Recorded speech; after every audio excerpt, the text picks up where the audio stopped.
Tottenham cukup beruntung. Tapi yang juga unik adalah mentalitas yang berbeda waktu main di Europa League dibanding main di Premier League gitu.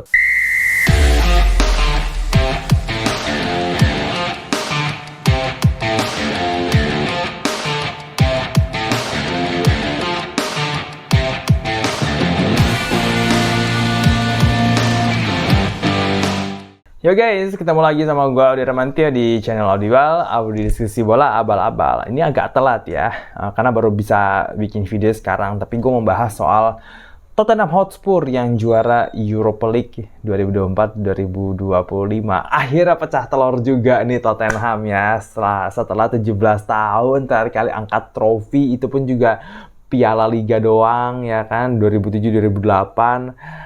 Setelah 17 tahun akhirnya bisa ngangkat piala, tapi yang lebih spesial lagi adalah ini trofi kompetisi antar klub Eropa Europa League ya, dengan hadiah utamanya adalah lolos langsung ke Liga Champions ya, karena Tottenham ini menempati posisi di papan bawah nih ya, peringkat 17 ya, nggak tahu nih naik atau nggak ya, tapi peringkat 17 itu satu peringkat lagi itu degradasi.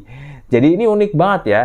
Tim yang finish di peringkat papan bawah ya 17-16 itu kan bisa lolos ke Liga Champion dengan juara Europa League ya kan. Suka nggak suka, setuju nggak setuju, memang beginilah ya sepak bola gitu kan. Kadang-kadang lu nggak mesti jadi tim papan atas ya untuk bisa jadi juara gitu kan. Bahkan tim papan bawah seperti Tottenham aja bisa gitu kan. Which is sebenarnya mereka bukan tim papan bawah ya, tapi memang lagi sesuai aja. Tapi kita lihat nih perjalanan Tottenham juara Europa League ini sebenarnya unik banget ya.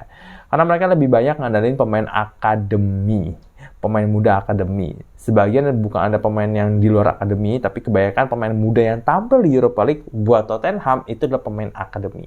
Sebut aja Archie Gray, Mikey Moore, Dan Scarlett ya. Habis itu ada Ajayi ya. Pasti nama-namanya nggak ada yang lu tahu deh. Ya karena memang banyak Tottenham ngorbitin pemain muda dari akademinya di sini di Europa League ya. Mereka bukan cuma tampil tapi juga cetak gol ya. Semuanya kayak apalagi yang main depan ya, Mikey Moore dan Scarlett. Dan Scarlett ini anyway satu tim ya sama Marcelino Ferdinand di Oxford, tapi dipanggil balik ke Tottenham bulan Januari dan langsung cetak gol waktu main di Europa League ya, lawan Elfsborg kalau nggak salah ya kan. Habis itu ada juga Ajayi ya, dia baru debut masuk di babak kedua langsung cetak gol gitu. Ada juga siapa lagi, ya tadi Mikey Moore, Archie Gray juga.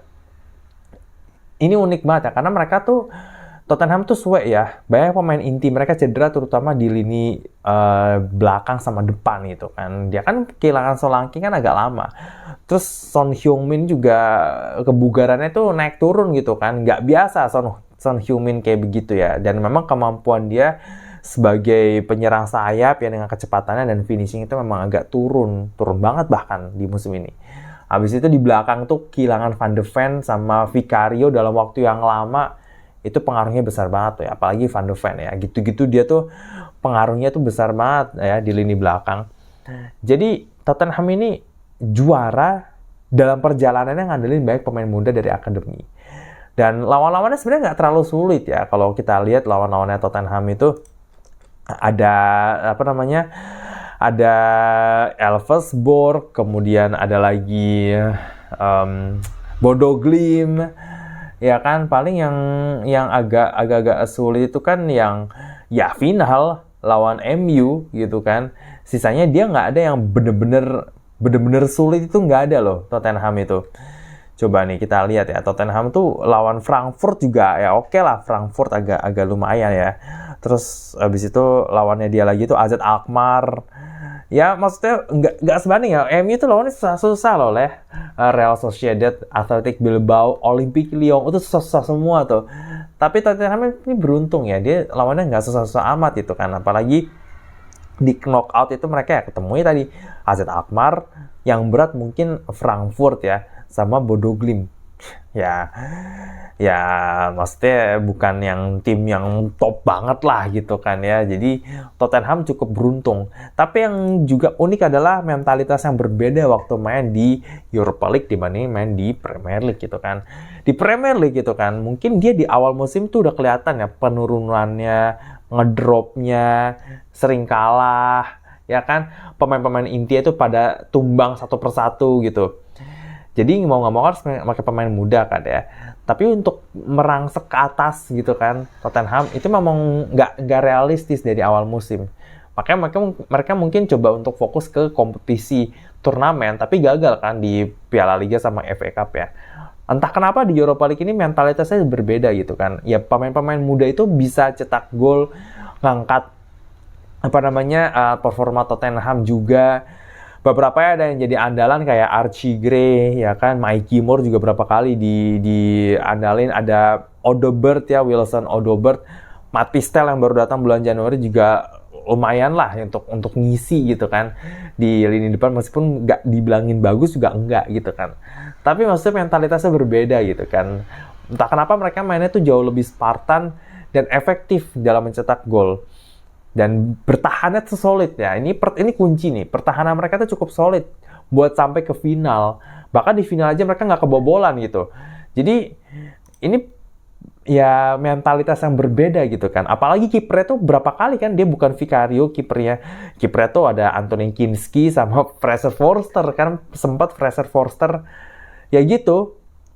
Jadi efektivitas mereka dalam mencetak gol, kemudian dia bisa jaga pertahanannya secara solid, dan lawan-lawannya bukan yang tim yang ya papan tengah top lah ya, kayak Frankfurt itu kan lumayan, atau nggak Lyon itu kan lumayan ya. Tapi lawannya Tottenham bukan mereka gitu kan. Lawannya Tottenham ya Frankfurt, Lyon lawannya MU deh. Frankfurt, AZ Alkmaar, Bodo Glimt. Abis itu ya lawan-lawan kayak Elfsborg gitu-gitu kan ya. Harusnya memang itu bisa diatasin ya. Mereka beruntung nggak ketemu sama Roma atau Porto atau tadi Athletic Bilbao, Lazio gitu kan ya. Beda cerita kalau Tottenham ketemu mereka gitu kan. Tapi intinya mereka bisa manfaatin itu. Buat apa juga ketemu lawan yang nggak susah-susah amat, tapi akhirnya lu mainnya bapuk ya kan, sama aja bohong. Jadi mereka bisa manfaatin peluang, manfaatin situasinya, kemudian ya bermain seefektif mungkin dan bertahan sesolid mungkin dengan segala keterbatasan pemain dan juga mentalitas yang berbeda gitu kan. Mereka tuh ngotot main di Europa League. Dan mereka punya ya nothing tulus ya. Di final mereka ya main Spartan aja, main oportunis aja. Golnya Brennan Johnson itu kan bukan terbilang gol yang bagus gitu kan. Itu bahkan menurut gue bukan golnya Brennan Johnson tuh, itu bunuh diri Luke Shaw yang ada, atau bunuh diri Andre Onana gitu mungkin. Ya untuk laga final sendiri itu bukan final yang bagus ya untuk sebuah hiburan sepak bola gitu. Tapi ya inilah menunjukkan bahwa ya Tottenham tuh ya all or nothing aja di sini gitu loh kan. Bener-bener bermain seefektif mungkin, bertahan sesolid mungkin. Nggak usah mikir main bagus, nggak usah mikir soal penguasaan bola, nggak usah mikir soal main cantik lah gitu kan. Pokoknya main jelek yang penting menang. Udah itu aja.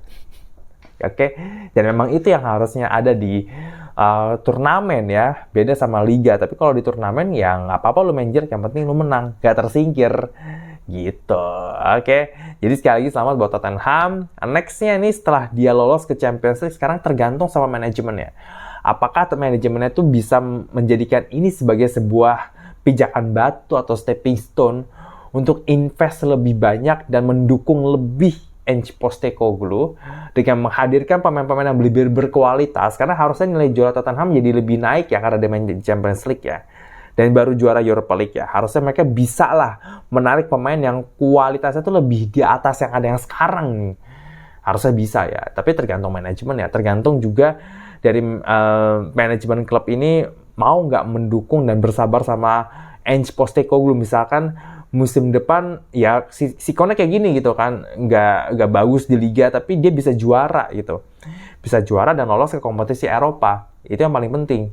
Nah, mau nggak nih manajemen Tottenham tuh menerima hal-hal seperti ini gitu kan, atau ya balik lagi Tottenham is just being Tottenham aja gitu ya, kayak yang dulu-dulu investasi pas kayak setengah-setengah, manajer jelek dikit dipecat dan lain-lain gitu kan. Tapi kalau gue lihat sih ya Postecoglou finish di peringkat 17-16 Premier League tapi bisa juara Europa League, ya berarti kesalahan waktu mecat Mourinho 6 hari sebelum final Piala Liga 2021 nggak diulangin lagi nih.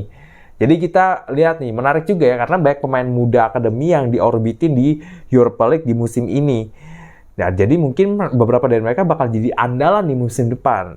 Ya, tapi kita lihat nih, gimana sepak terjang Tottenham setelah juara Europa League. Apakah mereka bisa nambah trofi lagi dengan juara Piala Super Eropa ngelawan PSG atau Inter Milan? Atau ya Tottenham just being Tottenham ya. Oke, itu aja untuk video kali ini. Jangan lupa untuk subscribe channel Audible, nyalain loncengnya, dan jangan lupa untuk like video ini, share ke teman-teman lo di seluruh platform ya, grup WhatsApp, Facebook, Line, Telegram, dan segalanya ya. Share. Jangan lupa untuk komen di bawah ya mengenai Tottenham ya, bagaimana menurut Tottenham yang juara Europa League, apakah mereka hanya hoki atau memang mereka well deserve untuk juara Europa League. Dan jangan lupa untuk visit page gue di IDN Times. Linknya ada di deskripsi seperti biasa. Oke, kita ketemu lagi di video selanjutnya. Gue Daramantio. Ciao, ciao.